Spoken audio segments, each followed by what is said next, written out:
వారి ఎదురుకు వచ్చి పరలోకమందును భూమిలో నాకు సర్వాధికారము ఇవ్వబడినది. కాబట్టి మీరు వెళ్ళి సమస్త జనులను శిష్యులుగా చేయండి. తండ్రి యొక్కయు కుమారుని యొక్కయు పరిశుద్ధాత్మ యొక్కయు నామములో వారికి బాప్తిజం ఇచ్చుచు నేను మీకు ఏ ఏ సంగతులను ఆజ్ఞాపించుకున్నా వాళ్ళన్నింటినీ కైకొనవలెనని వారికి బోధించు.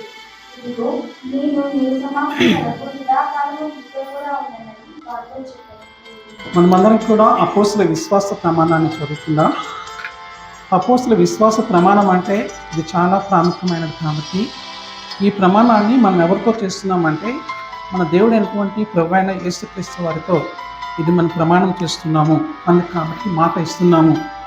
ఈ మాట మీద మనం కట్టుబడి ఉండాలి. ఈ ప్రమాణానికి మనం కట్టుబడి ఉండాలి. కాబట్టి ప్రతి ఒక్కరు కూడా హృదయపూర్వకంగా ప్రతి ఒక్కటి స్పష్టంగా దేవునితో మాట్లాడుతున్నప్పుడు మన హృదయాన్ని తెరిచి ఆయన తట్టు మనం చెప్పుకుందాం.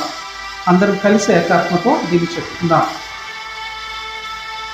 అపోస్తుల విశ్వాస ప్రమాణము. అపోస్తుల విశ్వాస ప్రమాణము.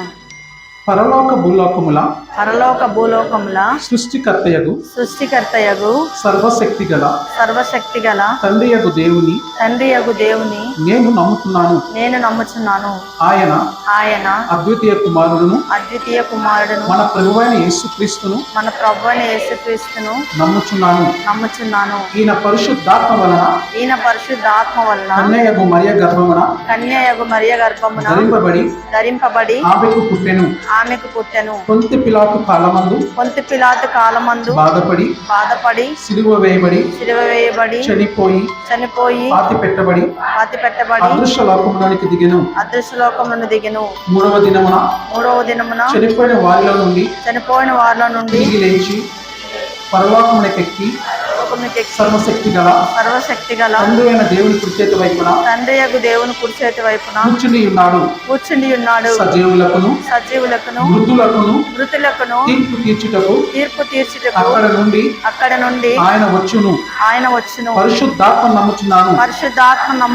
పరిశుద్ధ సార్వత్రిక సంఘమును పరిశుద్ధుల సహవాసమును పాప క్షమాపణను శరీర పునరుద్ధానమును నిత్య జీవమును నమ్ముచున్నాను.